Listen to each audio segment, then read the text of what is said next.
What's up, world, and welcome to another edition of I Mix What I Like here at the Real News Network. I'm Jared Ball here in Baltimore. Whether it's Robin Thicke ripping off Marvin Gaye, or it's Lorde both copying and disrespecting black people, or it's the racial tourism of Iggy Azalea, Taylor Swift, Justin Timberlake, Eminem, and now Rachel Dolezal, the appropriation of African cultural production or expression has forever played a major role in the expansion of Western empire, and specifically this project called the United States. Adding to this discussion are the contributors to a new anthology, Soul Thieves, the Appropriation and Misrepresentation of African-American Popular Culture, edited by Tamara Lizette Brown, and our guest today, Dr. Baruti N. Kopano. Dr. Kopano is a father and husband and currently chairs the Department of Multi-Platform Production in the School of Global Journalism and Communication at Morgan State University here in Baltimore, and joins us now. Dr. Kopano, welcome and thanks for joining us. Thank you for inviting me. In your new book, Soul Thieves, your particular essay starts with a quote from Henry Highland Garnet, and I'd like to read it and start there if we can. You say, "You should," he says, "use the same manner of resistance as would have been just in our ancestors when the bloody footprints of the first remorseless soul thief was placed upon the shores of our fatherland." As you investigate this issue of black culture here in the United States, who are these soul thieves that Garnet talked about? And what is it that they're doing, and how is it being carried out, and what does soul thievery mean? Okay, thank you very much for the question. So I was struck when I first read that quote by Henry Highland Garnet by his use of the term soul thief. Right. And so in our many studies of what we lost as people, the bodies that we lost, the land, the properties that we've lost, I've not really heard anyone capture what I think is the most important aspect of what we lost. What is it like to have someone to steal your soul, the essence of making you the person that you are, your inner being? And I think that that captures very much our relationship as black people throughout the world. We talk mostly in this book about our relationship as black people in this country to the white power structure. So when we start to look at what has been the cost of the music and the films and other forms of mass media, I think first and foremost, we're looking at what has cost us as people internally. Who are these soul thieves? I mean, they are the men and women behind the corporations. They are the men and women who bring us the books that we read most often through our school system, who bring us the music. It doesn't matter who the artist is. And what we're asking us to do here in the book Soul Thieves is to look at who really controls, who's really behind the major structures of these industries. And so what we're finding, quite clearly is the white power structure. And what we're talking about in soul thievery is not just exploiting people for money. I mean, that we could just say is just a capitalist ploy, but it's much deeper than that. The exploitation is to present certain images so that in the end, we will become part of our own self-degradation. Because we believe, as George Orwell talked about in 1984, he says in the successful manipulation of the mind, the person no longer says the opposite of what is true, he thinks it. And I think that's what has happened. I think that's what soul thievery is mostly about. So that now we argue. I have actually been on debates where crowds of black people have debated the appropriateness of calling themselves the N-word. I was on a panel once and a white guy, and I don't think he would call himself a white supremacist. I think he would say that about himself. He reached over, leaned over to me and whispered, and he said, "If I am a white supremacist, I am claiming victory right now." That this is what has happened. So I think that by and large, much of the culture has as its intent through the commercial exploits, the degradation of our people. So let me just back up here for a second and clarify that I also teach in that department. I need to back up and want to clarify that I teach in the department that you are a chair of there at Morgan State University. And I also want to back up because I started with some of the surface level, almost comedic examples, at least from my perspective, of this soul thievery. But more importantly, I needed to ask at the top, so where do you stand on Tina Marie?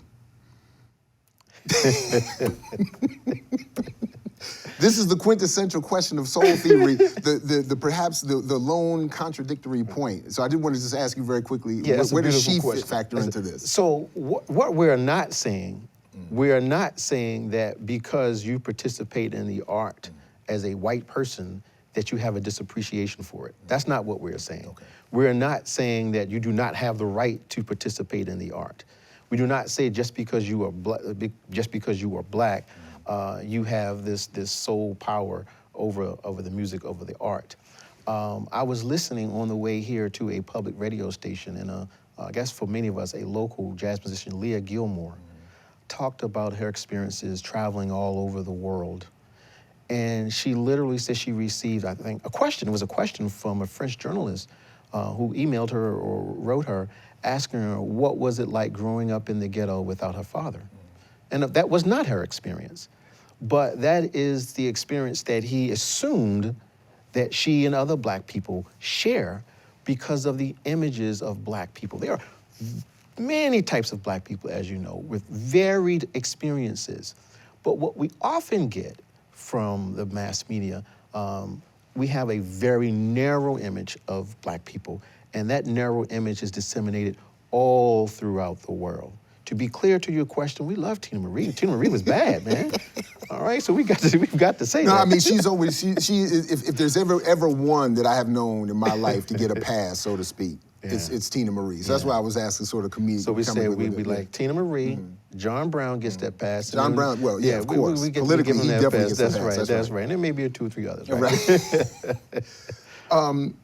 You talk in your chapter and then throughout the book, it is a theme here, the relationship of black cultural expression and American pop culture.